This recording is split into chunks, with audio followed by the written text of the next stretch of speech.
قدیم زمانے کی بات ہے، ایک غریب کسان تھا جس کا نام عبداللہ تھا۔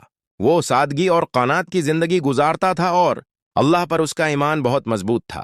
اس کی جھونپڑی ایک چھوٹے سے گاؤں کے قریب تھی اور وہ دن رات کھیتوں میں محنت کرتا تھا۔ ایک سال فصل بہت اچھی ہوئی اور عبداللہ بہت خوش تھا۔ اس نے سوچا کہ اپنی محنت کا کچھ حصہ اللہ کی راہ میں خرچ کرے۔ اس نے بہترین اناج کا ایک بڑا حصہ غریبوں اور مسکینوں کے لیے الگ کر دیا۔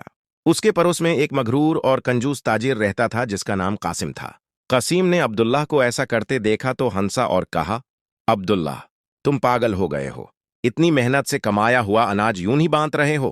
دولت جمع کرو، یہ وقت پھر نہیں نہ آئے گا۔ عبداللہ نے مسکرا کر جواب دیا، قاسم بھائی، میں جس کو دے رہا ہوں وہ سب سے بڑا مالک ہے اور وہ اس کا انعام ضرور دے گا۔ یہ اصل میں تجارت ہے جس کا نفع دنیا اور آخرت دونوں میں ملتا ہے۔ قاسم نے اس کی بات کا مذاق اڑایا اور اپنے خزانے بھرنے میں لگا رہا۔ اگلے سال گاؤں میں شدید قحط، سوکھا ڈراؤٹ پڑا۔ عبداللہ کا چھوٹا سا کھیت بھی سوکھ گیا، مگر اس کا دل مطمئن تھا۔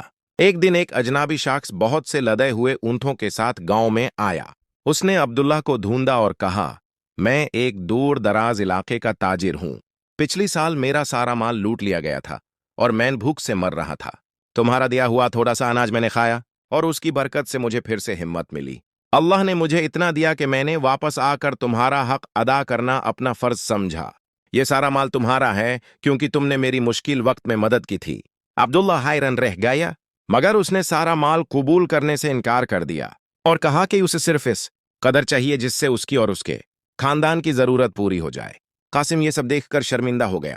یوں احساس ہوا کہ اصل دولت وہ نہیں جو خزانے میں بینڈ ہو، بلکہ وہ ہے جو اللہ کی راہ میں خرچ کی جائے اور جس کی برکات سے غیر متوقع انیکسپیکٹڈ چکن سے مدد آئے۔